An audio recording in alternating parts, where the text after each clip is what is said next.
No matter if you're high on a mountain or low in an alley, you've always got a friend in Radio Valley. 3 o'clock on a Monday morning here on Radio Valley 99.9 FM. And you know we bring you these education programs every once in a while. And today is just one of those shows. But it's a show with a difference because we have with us somebody from a university that we haven't heard from before. It is my pleasure to welcome on the show Ravneet Power, who is the Deputy Vice President Global and the CEO South Asia for Deakin University in Australia. Welcome. Thank you Ravneet. very much. Thank you for coming onto the show. Ravneet, first of all, it's like I said, we haven't heard from Deakin University. I imagine there aren't too many people out there who've heard of Deakin University yet. Obviously, you're here to change that. Tell us about Deakin. All right. Now, first of all, I have to say this is my first visit to Bhutan. Okay. And I've absolutely loved it. This is day 2. Okay. And, I'd heard so much about Bhutan. I always wanted to come and visit here. But I've just absolutely loved interacting with people. They're so polite, so respectful, and so engaging. And yesterday I walked down the streets and I was feeling like very much at home. Okay. So I'm really enjoying my trip so far. I'm here for another day or so, but we will come back. Nice. Deakin University is a Victorian university in Australia. We are a young university. We were established in 1974 after the second Prime Minister of Australia, called Deakin. And we celebrated our 45 years recently as a university. Being a young university, the most important thing for Deakin is how we engage with the world. Okay. And what can we contribute to the world. Right. Our current Vice Chancellor, Professor Jane Den Hollander, is also very, very passionate about what we can give back to the societies we live in. Okay. So this trip to Bhutan is really about understanding Bhutan. It's about, in a small way, engaging with Bhutan and seeing what we can do in country and how can we engage more students to think about Deakin as a destination to study. Deakin is a university which is quite teaches quite a lot of programs, 4 faculties, 65,000 students. Wow. We've got a faculty of health and the medical school. Then we've got a faculty of business and law. We've got a faculty of science, engineering and built environment, and a faculty of education and arts. Okay, cool. Right. I heard from you a while ago that your strengths would be artificial intelligence, big data, health, education, even the creative arts. So that's quite a wide spectrum. But in any case, why is it that you're here in Bhutan right now? Why Bhutan, of all places? As part of our internationalization and our global strategy, Right. We want to engage with the world over. Okay. And South Asia is a very important part of Deakin's engagement. Like recently we celebrated 25 years in India, being the first university to set up in India. So we now want to see how we can engage with other parts of the world, around the South Asian region, but also elsewhere in the world. So as part of that global strategy, we want to see what we can do in Bhutan with Bhutan. Mm-hmm. And that's why I said that, one of our reasons to be here is to see how we can bring in our expertise and learn from you and also get you to learn from us. All right. So for us, it's about engagement. For us, it's about people-to-people connections, and it's about adding value. There you go. That's why I said this is a show probably with a difference, because we're hearing something very different from you. While, of course, other universities that we've spoken to, and I'm not trying to put them down in any way, they've spoken to us and they've had their objectives and their goals. Not too much.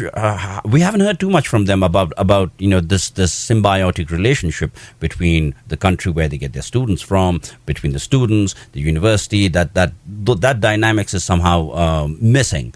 So what you're looking at essentially is a win-win-win situation. I believe firmly that the reason why you should engage with the world is because you have something to offer and you have something to learn. Right. And life is about learning, and sharing. Whether it is knowledge, whether it is expertise, whether it is your culture, your food, and Australia has a lot to offer. Australia is truly a multicultural destination. Melbourne is a beautiful city. I don't know if you visited that, but it actually does showcase a truly cosmopolitan place to live in. I've heard a lot of good things about Melbourne, of course. And we do have some Bhutanese students. I've interacted with them and I've been very impressed with their understanding of the world, their quality. And one thing that I found is their national pride. Right. And I really appreciate that because, you have to be strong about where you come from and you have to represent that well in the world today, And I think that the students that I've spoken to, even today and even over the last couple of months, some that are studying at Deakin, that came across very strongly. Right. And I felt that, no, we should get more engaged in Bhutan. I guess that probably goes in line with what the kind of students that you want, because, like you said, you eventually want to empower the communities and the societies that your students come from as well. So I guess that falls in line, right? Yes. Okay, so Bhutanese students, you're obviously going to be well received in Deakin University. I hear, Ravneet, that one of the other things that kind of sets you guys apart is your scholarship program. Do you want to tell us about that?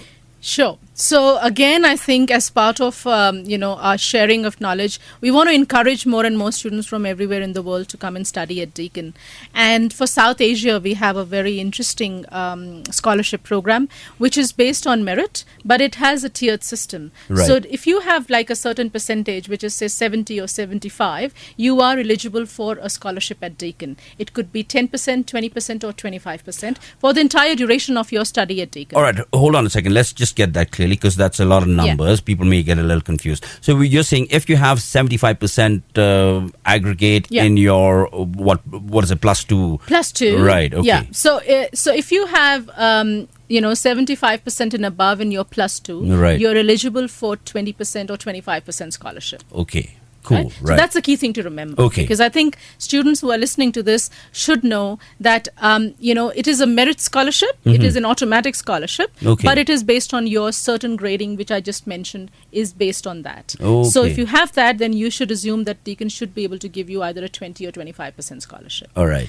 And I think the other one that we have is a very prestigious scholarship, which is a Vice Chancellor's Meritorious Scholarship, which is a 100% scholarship fee waiver. 100% scholarship. Absolutely. Wow.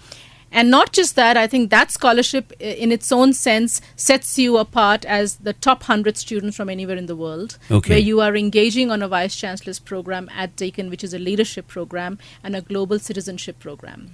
Right. Tell us more about that. I understand that anybody who receives that scholarship undergoes quite a different program, in the sense that they have to network with. What do you have? About 100 of 100 of those students from all around the world. All around the world, Okay. and it's a Every high, year. every year, and it's a Okay. high criteria. So it's not easy to get that. So there is a Obviously. very stringent process that we follow. But the main thing there is that we see these students as ambassadors of their country. And we want to create this global community at Deakin, which helps them network with each other and bring, their understanding and sharing amongst the student community as well. Okay. So Deakin at Student Life at Deakin has a lot of these clubs and a lot of these student engagement programs. And we want these students as leaders to make sure that they are able to bring the best in those. Like there's a sports club, there's a readers club, there's an Indian community club. We could set up a Bhutanese community club, basically where the people bring in a bit of their culture onto the campus. Okay. We really want students to come and celebrate the food culture, for example, Bhutan food culture, or the National Day of Bhutan, or the festival, Bhutanese festivals and things like that. Right now, we don't have a student leader doing that. And it has to come from the students, we believe. Right. Okay. So cool. what we are looking for in these scholarships that we give out, the 100% scholarship, as the ambassador who's going to take that forward and help communicate that to this Australian or the international community. So it's a lot of work that I think the students will do, and then they study the whole program on a scholarship. They have to maintain a certain grade to be able to continue to get the scholarship. But the scholarship is for the entire duration of the program. Right, which is how long? 3 years or 4 years, depending Okay. on the program. Whatever they choose. program they're Yeah, doing. that's Right. right. I understand also that this time around, you have actually somebody from Bhutan who has been awarded that scholarship. Yes, I have been able to finalize on that scholarship, in fact, today itself. Nice. And it's a wonderful young woman who has won the scholarship to study environmental science at Deakin.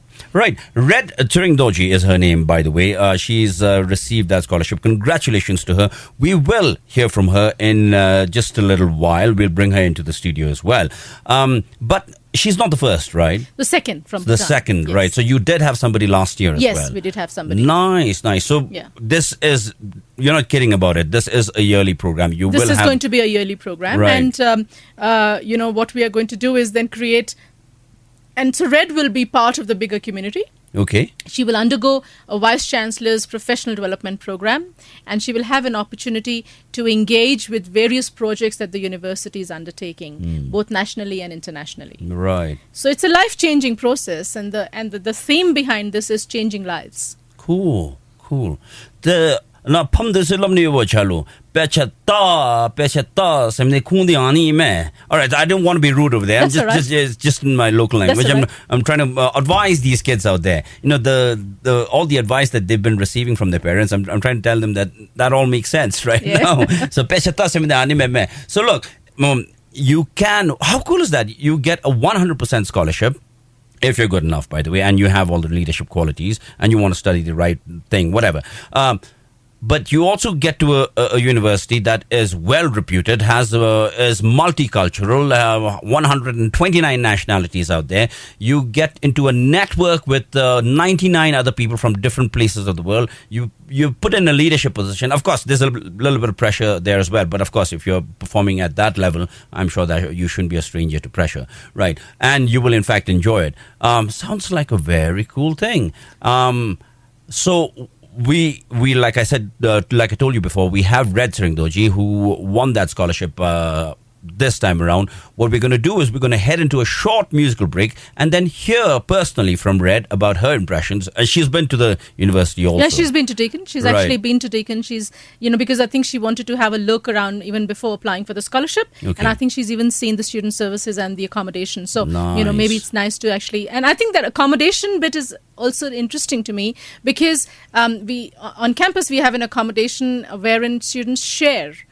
So there is like 5 room sharing or a 3 room sharing, like you have your own room, Right. but your common area is the same. Ah, so you okay. cook together, you Oh, sort of live nice. together, you understand each other, and that goes a long way in you being who you are over the years, Nice. because you're engaging with people, say from China, from India, from Pakistan, from various other parts of the world, Right. and that is an amazing experience for a young 18-year-old. Nice. The general tendency for Bhutanese students studying abroad has usually been to huddle together. So I Bhutanese was wanna- saying this to Red in the morning when I met her. I said that if you do win the scholarship, you should always remember that the certification, the degree is one part of it. The learning that you will get on campus and the engagement that you will have from people from all over the world is what is going to be the crux of your, sort of being a global citizen. And I think Right. that comes from a multicultural society. Right. And so if you are an aspirant, you want to go to Deakin or any other university, anywhere in the world, just keep that in mind. There's quite a bit that you can learn from people all over the world. And when you have the opportunity, why not make use of it? All right. So we're going to hear from Red Chiringdoji in just a while. For the moment, we're going to head into a musical break. Well, I didn't want it to be so cliched, but, well, I just can't help it. I'm going to play Land Down Under. Men at Work. Yeah, it's Men at Work with Land Down Under. All right. Fantastic. Or Down Under, I think. Well, I come from a land down under. Yeah, it's Down Under. Right. Here we go. Don't matter if you're high on a mountain or low in an alley, you've always got a friend in Radio Valley. Of the irreplaceable Gonchu of Radio Valley fame. Welcome us back on your sweet little radio. For those of you who tuned in late, we are listening to a special education program, and we've been talking over the last 15 minutes or so with Ravneet Power from Deakin University. Which is based in the state of Victoria in Australia. Right. We were, of course, discussing the scholarship program, and we were talking about the Vice Chancellor Scholarship, which is a 100% scholarship. And we also mentioned earlier that we will bring in the last recipient or the latest recipient of the scholarship. It is my pleasure to welcome here in the studio, Red Chhundu. Congratulations, first of all, Red. Thank you so much. Thank you for having me. Thank you for coming by on such short notice. And you said a while ago that you were 18 years old. I have to say you look somewhere in the neighborhood of 15, 16. I was like, how's this girl going to go to university? Anyway, right, yeah, but congratulations. Obviously, we're anxious to hear from you. We hear that you've already been to Deakin. Yes, I have. So we want to ask you, obviously, first thing, your impressions, because there is obviously there are reasons for you to decide you want the scholarship, and because you've been there, something's helped you make up your mind. Tell us about that. Well, Deakin University is actually the first university I've ever visited, so I didn't have expectations because I didn't know what it would be like. All right. When I went there, I really liked the campus. It's very big, and also I went and visited the rooms, and I saw the types of rooms that they had, which I also liked quite a lot. And also there's transportation available, and to a certain extent it's free. Yeah, so there is a card that you have to buy, and within the city, then you don't have to pay for, the area like free transportation within the city. All right, okay. But there is a MyKey card that you have to pick up, and that you keep uploading it, and then you can. It's quite easy to travel around. So Red's going to be studying in Melbourne, is it? She'll be in Melbourne. There's Melbourne campus called Burwood campus, which is about 35 to 40 minutes from the center of the city, but it's a large campus, right? And that's a very large undergraduate campus. Okay. And then what she saw probably was a student residences, which are, again, like I said, we have people from all over the world living there. So a lot of learning for a young 18-year-old, I have to say. Okay, cool. If you tuned in late, that voice that you just heard belongs to Ravneet Power, who is the Deputy Vice President Global and the CEO for Deakin University, CEO South Asia, for Deakin University. Right, just making that clarification.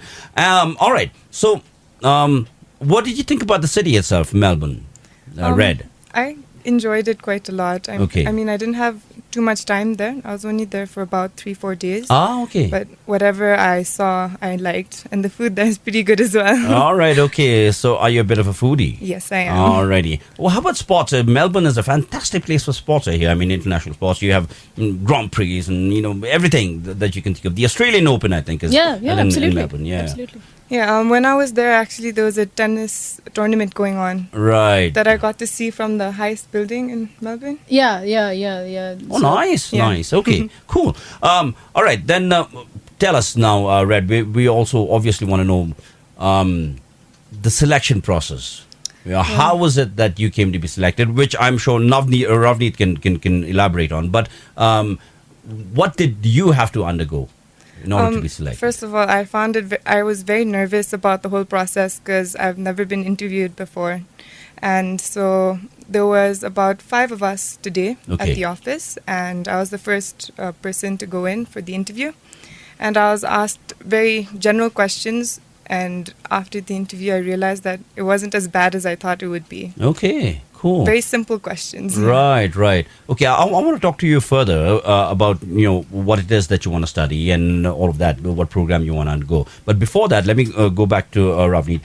What are the prerequisites and the criteria in order to qualify for this scholarship? So look, the first thing is the academic requirement, right? And 85% and above is the minimum. Okay, 85. So if you have 85%, you can apply for the Vice Chancellor Scholarship. Okay. Right. So there's then a process of so that's the objective side, Then the subjective side is based on the interview that the student goes through. What we are really looking for is not somebody that's going to change the world, because you can't really. One person can't change the world, right? Okay. But somebody who has this ability to be able to fit into cultures, to be able to represent who they are, to be able to be independent and strong, and to be able to have a vision to contribute back to the society.